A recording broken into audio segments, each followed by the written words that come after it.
आता मी 1 तारखेला ना साहेब मी एक ऍड येते, ऍड कॅम्पेन 1 तारखेला भीमा कोरेगावला हे करू. ओके, हाँ क्लब करूँ. जय भीम, नमो बुद्धाय. आज हम लोग हैं the battle of Bhima Koregaon. ये जो मूवी रिलीज होने वाली है उनके प्रोड्यूसर, डायरेक्टर, लिरिसिस्ट इनके ऑफिस में आयु रमेश थेटे सर जी के ऑफिस में. तो हम विशेष बातचीत उनसे करने वाले हैं कि आप हमें इस मूवी के बारे में बताइए, क्योंकि पूरा विश्व, not only Maharashtra, not only India, पूरा विश्व इस फिल्म के लिए उत्साहित है कि ये फिल्म कब रिलीज हो रही है, ये फिल्म कैसे होने वाली है. अर्जुन रामपाल लीड रोल में है और ये मूवी के बारे में सभी लोग उत्साहित हैं, महाराष्ट्र के लोग खासकर उत्साहित हैं. तो मैं आप लोगों को रमेश थेटे जी से मिलवाता हूं. सर जय भीम. मुझे बड़ी खुशी है कि राज रत्न जी, बाबा साहब के फैमिली के व्यक्ति मेरे ऑफिस में आए.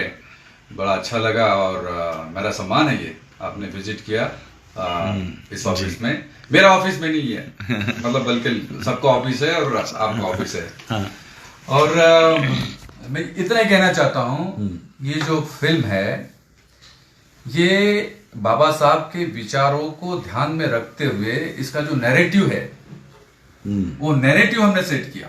देखिए, film Bhima Koregaon, the battle of Bhima Koregaon war film है ऐसा माना जाता है. लेकिन मैं ये कहना चाहता हूं, this is not only a war film, this is a socio war film. तब की परिस्थिति और आज की परिस्थिति में क्या अंतर था. आखिर ये 500 महारों को, पेशवा बाजीराव दूसरा की 28,000 की फौज को हराने का क्यों जुनून उनके दिमाग पर सवार था और क्यों हराया, कैसे संभव हुआ ये. 500 लोग 28,000 को हराएंगे, ये कैसे संभव है. इसके लिए तत्कालीन परिस्थिति कारणीभूत थी. इसका जो कारण था वो एक दिन का कारण नहीं था.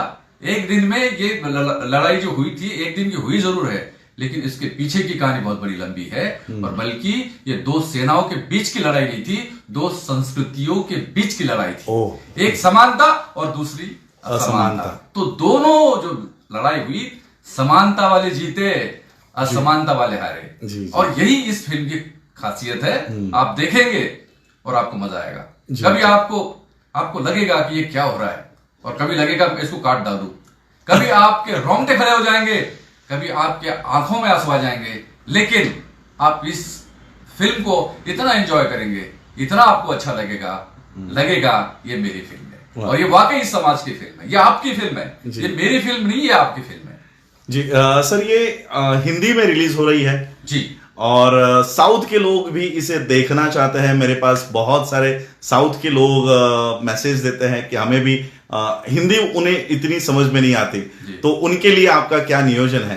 मेरा नियोजन ये है कि कर्नाटका से बहुत मुझे फोन आए, ईमेल्स आए, मैसेजेस आए कि साहब इसको कन्नड़ में आप डब करो. और मैंने ऑलरेडी निर्णय लिया है ये कन्नड़ में, तेलुगु में और तमिल में भी डब करके इसको रिलीज किया जाए. बहुत बढ़िया, बहुत बढ़िया. और इसे ओवरसीज में भी आपका लेके जाने का प्लान है. जी जी, वर्ल्ड वाइड इसको रिलीज करेंगे.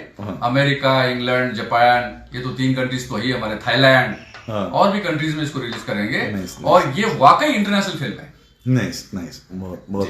और वही हम आपके इस प्रोजेक्ट को तहे दिल से मंगल कामनाएं देते हैं. और सिर्फ भीमा कोरेगाव का ही नहीं, हमारी निलेश जी तुझा होल्ड करता का, तुमचा पण लाईव्ह सुरू आहे.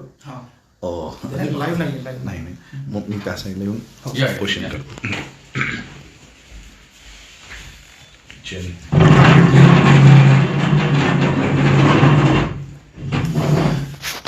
हमारी सर से बात हो रही थी. तो the battle of Bhima Koregaon ये सिर्फ आखिरी प्रोजेक्ट नहीं है, बल्कि ये पहला प्रोजेक्ट है और यहां से प्रोजेक्ट शुरू होते जाने वाले हैं. और सर की जो थीम है बाबा साहब के विचारों को इस माध्यम से लोगों के सामने लेकर आने की, मैं सर से पूछूंगा कि आप वो लोगों को बताइए और लोग इससे कैसे जुड़ सके. क्योंकि ये जो इंडस्ट्री है, फिल्म इंडस्ट्री, आप सभी लोग जानते हो, ये बॉलीवुड, आज हम लोग जो ये बैटल ऑफ भीमा कोरेगांव देख रहे हैं, ये बॉलीवुड की फिल्म है। तो हम बॉलीवुड के प्लेटफॉर्म पे अब कदम रख रहे हैं, तो आगे चलकर हम किस तरह से इसको इन्वॉल्व हो सकते हैं, एक सोसाइटी कैसे इन्वॉल्व हो सकती है, और बाबा साहब के आगे आप कैसे विचार लेकर आने वाले हैं? सबसे पहली बात तो ये है कि बाबा साहब का विचार अगर क्वालिटी के साथ में जाएगा जी, तो इसका महत्व और बढ़ जाता है। अब तक की ये जो फील्ड है बॉलीवुड में, हमारे समाज के लोग आए होंगे जरूर, लेकिन बाबा साहब की विचार को इतनी तवज्जो देके, इतने बड़े पैमाने पे अभी तक के बात किसी ने की नहीं है। ये पहला विषय है, और भीमा कोरेगांव जैसा विषय है तो इसको वो तवज्जो और इंपॉर्टेंस मिलनी चाहिए, ये ध्यान में रखते हुए इस फिल्म को बनाया जा रहा है। आगे भी जो करेंगे वो इसी तरह का होगा, लेकिन जैसे राजरत्न जी ने बात कही है और वो बोला उन्होंने कि समाज इसमें कैसे इन्वॉल्व होगा जी। समाज की फिल्म है तो समाज को इन्वॉल्व होना पड़ेगा, लेकिन समाज को भी दिशा मिलनी चाहिए। समाज को कैसे इन्वॉल्व करेंगे? मुझे फोन आए, सर मुझे फोन आए, बहुत सारे लोगों ने मुझे बोला कि साहब आप हमें भी इन्वॉल्व कीजिए जी। तो इन्वॉल्व करने का तात्पर्य क्या था कि इस पूरी प्रक्रिया में हम आना चाहते हैं। कैसे आएंगे? देखिए अब ये इतनी बड़ी फिल्म है तो लोगों को देखने की सुविधा इसमें होनी चाहिए। मतलब एकदम सबको लगेगा मैं देखूं मैं देखूं मैं देखूं। थिएटर्स कम है, थिएटर्स कम है, लोग ज्यादा है, तो फिर उनको देखने को कैसे मिलेगा? तो यहां हमारे लोगों की भूमिका है। मैं सोशल डिस्ट्रीब्यूटर्स नियुक्त करना चाहता हूं। हमारे समाज के जो कर्ता धर्ता लोग हैं, कार्यकर्ता है, एक्टिविस्ट है, उद्यमी है, हमारे संगठन है, विभिन्न संगठन है, इन सारे लोगों को इन्वॉल्व करके उनको सोशल डिस्ट्रीब्यूटर नियुक्त करके इनके माध्यम से सारे लोगों तक इस फिल्म को घर घर तक पहुंचाने का लक्ष्य हमने रखा है। तो जैसा आपको विदित है, इस फिल्म को इस हिसाब से रिलीज करेंगे और ये विचार बाबा साहब का उस हिसाब से हम लोगों तक ले जाएंगे, तो फिर जो है इसका महत्व बढ़ जाता है। जी देखिए, हम लोगों ने डॉक्टर बाबा साहब अंबेडकर जी की मूवीज देखे हैं, आज भी यूट्यूब पे अवेलेबल है।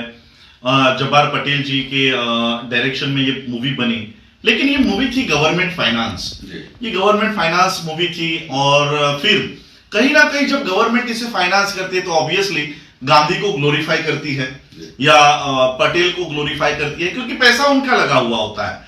और फिर वो कहीं ना कहीं बाबा साहब के विचारों को दबाने का काम करता है, क्योंकि जो पैसा देगा उसी की बात चलेगी। तो आज ये हम ऐसा एक प्लेटफॉर्म देख रहे हैं जहां पर पैसा भी अंबेडकरवादियों का है, पैसा भी अंबेडकराइट्स लोगों का है, पैसा भी पूरा पैसा सर ने लगाया है, और बात भी बाबा साहब की रखी हुई है। कहीं पर काट छाट नहीं किया है कि ये मुद्दा ब्राह्मणवाद के खिलाफ जा रहा है तो उसे दबा कर रखना है, ये मुद्दे को आगे नहीं लेकर जा सकते, क्योंकि यहां पर फाइनेंस हमारे हाथ में है। फाइनेंस जो करता है, जिसकी लाठी होती है उसी की भैंस होती है। तो यहां पर लाठी तैयार करने का काम सर ने किया है। और उनसे जब बात हम कर रहे थे तो उन्होंने कहा है कि कई सारे प्रोमोज अभी उन्होंने रिलीज नहीं किए हैं।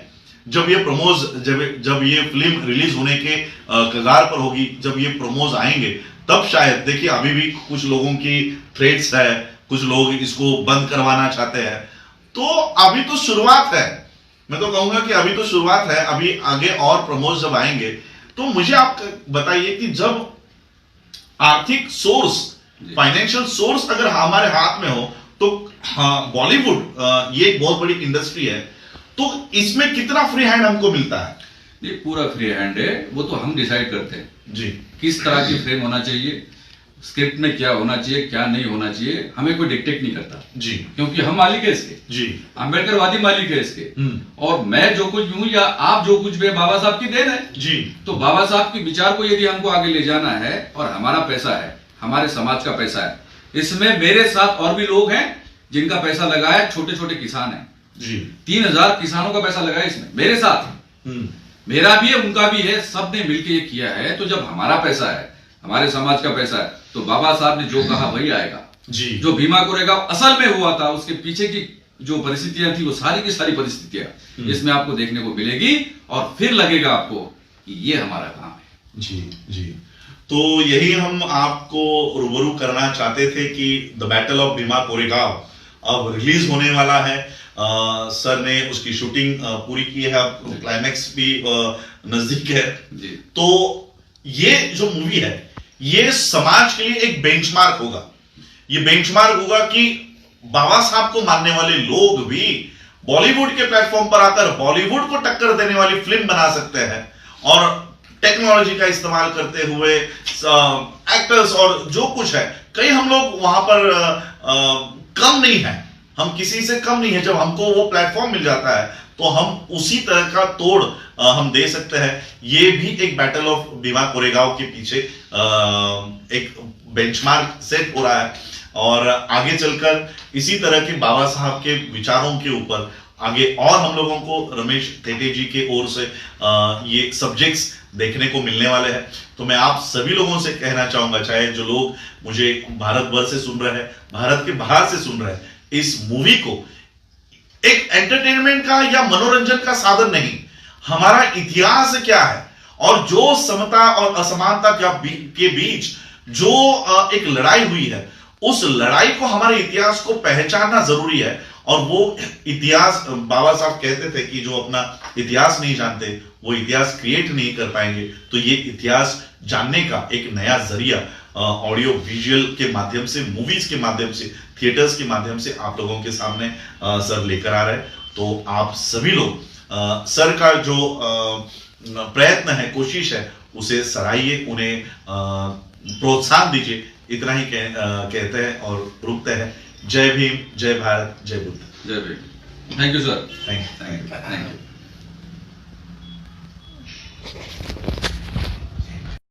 बहुजन समाज के गाने व न्यूज़ आदि वीडियो देखने के लिए सब्सक्राइब कीजिए टी मिशन चैनल और नोटिफिकेशन बेल पर दबाकर ऑल पर क्लिक कीजिए ताकि सभी वीडियोस की नोटिफिकेशन अब तक पहुंच सके।